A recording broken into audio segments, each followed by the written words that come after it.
भिखारी का दुकानदार। गांव में प्रमोद नाम के दुकानदार की दुकान बहुत ही ज्यादा प्रसिद्ध थी। वो कम दाम में भी लोगों को अच्छी चीजें ही दिया करता था। गांव वाले अक्सर उसी दुकान से सामान खरीदा करते थे। भैया जी, आधा लीटर तेल दे दीजिए। भाई, तेल का दाम तो बढ़ गया है। मैं तो इतना ही पैसा लेकर आया हूँ। अच्छा चलो, कोई बात नहीं, मैं बाद में आता हूँ। अरे अरे, कोई बात नहीं, आप पैसे बाद में दे दीजिएगा, सामान ले लीजिए। हमें तो एक ही गांव में रहना है, आज नहीं तो कल पैसे दे दीजिएगा। ग्राहक खुश हो जाता है और सामान लेकर वापस चला जाता है। पास में बैठी प्रमोद की पत्नी शीला प्रमोद से कहती है, जी आप ऐसा क्यों करते हैं? अगर वो पैसे वापस करने नहीं आया तो? नहीं शीला, ऐसी बात नहीं है। देखना तुम, वो जरूर पैसे दे ही देगा। इतने सालों से लोगों को जानता हूँ, सब समझ गया हूँ कौन कैसा है। और हाँ, अगर दुकान अच्छे से चलाना है तो थोड़ा बहुत तो ये सब चलता रहता है। तुम चिंता मत करो और जाओ, जाकर देखो चिंटू वापस घर आया या नहीं, या अभी भी घूम ही रहा है। जी ठीक है, मैं चलती हूँ। जैसे आपको सही लगे वैसे कीजिए। एक दिन शहर से हीरा लाल नाम का एक व्यापारी गांव आता है और प्रमोद की दुकान के पास आकर सोचता है, अरे ये दुकान तो ऐसी जगह है जहाँ से इस दुकानदार को बहुत ज्यादा मुनाफा होता होगा। यही सोचकर वो कुछ घंटों तक दुकान के आसपास घूमता है। लगातार प्रमोद की दुकान पर कोई न कोई आ ही रहा था। सच में इसकी बहुत बिक्री होती है। सुना है कई सालों से ये दुकान चल रही है, मतलब इसने तो बहुत पैसे कमा लिया होगा। अगर ये दुकान मेरी हो जाए तो मेरा भी बहुत फायदा हो जाएगा। इतना सोचकर हीरा लाल तुरंत प्रमोद की दुकान के पास आता है। मेरा नाम हरीलाल है, मैं शहर से आया हूँ। अच्छा, तो आपको मुझसे क्या काम है? मेरा नाम हरीलाल है और मैं शहर में व्यापारी हूँ।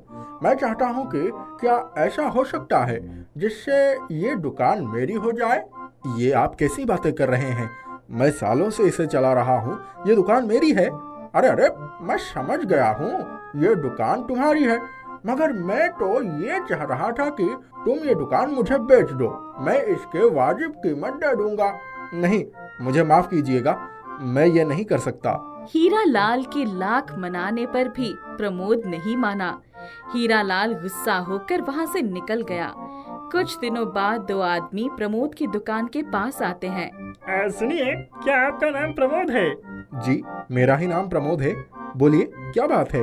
क्या आपने कुछ दिन पहले एक लॉटरी का टिकट खरीदा था? जी हाँ, अक्सर खरीदता हूँ। हम आपको ये बताने आए हैं कि आप लाखों की लॉटरी जीत गए हैं। क्या? सच में? जी हाँ, लॉटरी पाने के लिए आपको इन कागजों पर हस्ताक्षर करना होगा। लॉटरी लगने की खुशी में प्रमोद तुरंत उन कागजों पर हस्ताक्षर कर देता है। हम कल आपके पास आते हैं सारे पैसे लेकर। जी जी, बहुत बहुत शुक्रिया। दरअसल उन दोनों ने प्रमोद से झूठ बोला और धोखा से उसके हस्ताक्षर लिया था।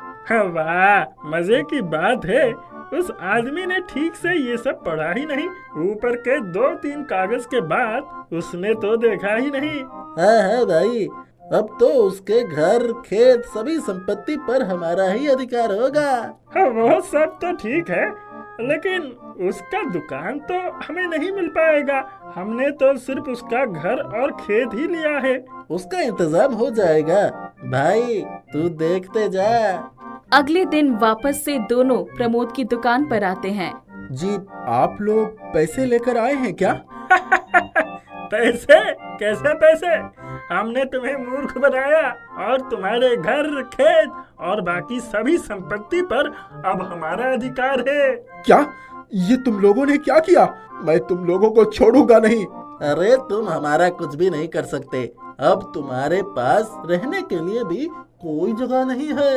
इतना कहकर वो वहाँ से चले जाते हैं और प्रमोद की सभी चीजों पर कब्जा कर लेते हैं। कई दिनों तक प्रमोद इधर उधर रहकर गुजारा करता है। वो बहुत कष्ट से जी रहा था। तभी वापस से वो दोनों प्रमोद की दुकान पर आते हैं। क्या हालत हो गई है तुम्हारी? चलो, हमें तुम पर दया आ गई। एक काम करते हैं, तुम ये दुकान हमें दे दो, हम तुम्हें तुम्हारे घर और खेत वापस कर देते हैं। बोलो, मंजूर है? क्या सच में आप लोग मेरा घर और खेत मुझे वापस कर देंगे? हाँ हाँ बिल्कुल, मगर तुम्हें ये दुकान हमें देना होगा। प्रमोद सोचता है, खेती बाड़ी करके ही रह लूंगा, कम से कम एक घर तो होगा रहने के लिए। यही सोचकर वो अपना दुकान उन्हें दे देता है और अपना घर और खेत उनसे ले लेता है। प्रमोद खेती बाड़ी में लग जाता है और वो लोग उस दुकान पर एक दुकानदार और उसकी मदद के लिए कुछ और आदमी रखकर अपने काम पर चले जाते हैं। नया दुकानदार और उसके साथ काम करने वाले सभी मिलावटी चीज गांव में बेचने लगे। सस्ती चीजें महंगे दाम पर बेचने लगी। कई लोग बीमार भी पड़ने लगे। ये बात चिरंजीवी तक पहुंची है। आखिर दुकानदार ऐसा क्यों कर रहा है जिससे लोगों की तबीयत खराब हो रही है? मुझे पता करना होगा।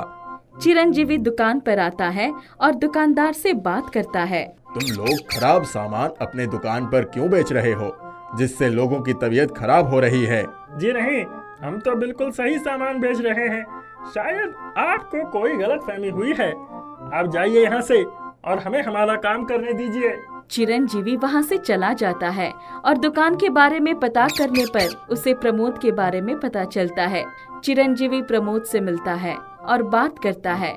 इस पर प्रमोद उन्हें सारी बात बताता है कि उसके साथ कितना बड़ा धोखा हुआ है। ये तुम्हारे साथ अच्छा नहीं हुआ, मैं कुछ करता हूँ। चिरंजीवी दुकान पर निगरानी रखने लगता है।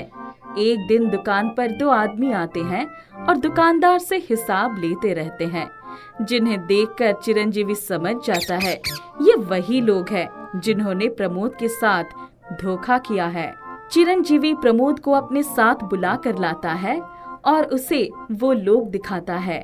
जी, इन्हीं लोगों ने मेरे साथ धोखा किया है।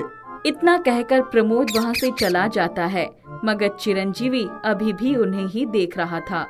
जब वो दोनों दुकान से जाने लगते हैं, तब चिरंजीवी भी उनका पीछा करता है। पीछा करने पर चिरंजीवी देखता है वो लोग एक और आदमी से मिलते हैं, जिन्हें चिरंजीवी पहचान नहीं पाता है। ये कौन है और इन लोगों से क्यों मिल रहा है? वो सभी आपस में हंस कर बातें कर रहे थे। कितना अच्छा मूर्ख बनाया है हम लोगों ने उसे। वो मुझे अपनी दुकान नहीं दे रहा था, आखिर में मैंने उससे दुकान ले ही ली। अरे हरीलाल भाई, कोई आपसे कैसे बच सकता है? आप जो चाहो वो आप ले ही लेते हैं। ये हरीलाल कौन है? चिरंजीवी वहाँ से चला जाता है और प्रमोद से बात करता है। प्रमोद, ये बताओ हरीलाल कौन है? वो कह रहा था आखिर उसने तुमसे दुकान ले ही लिया। क्या वो सब हरीलाल के आदमी हैं? इस प्रकार प्रमोद चिरंजीवी को पुरानी कहानी बताता है, जब हीरा लाल उससे दुकान मांगने आया था। अच्छा, तो अब मुझे सारी बातें समझ आ गई।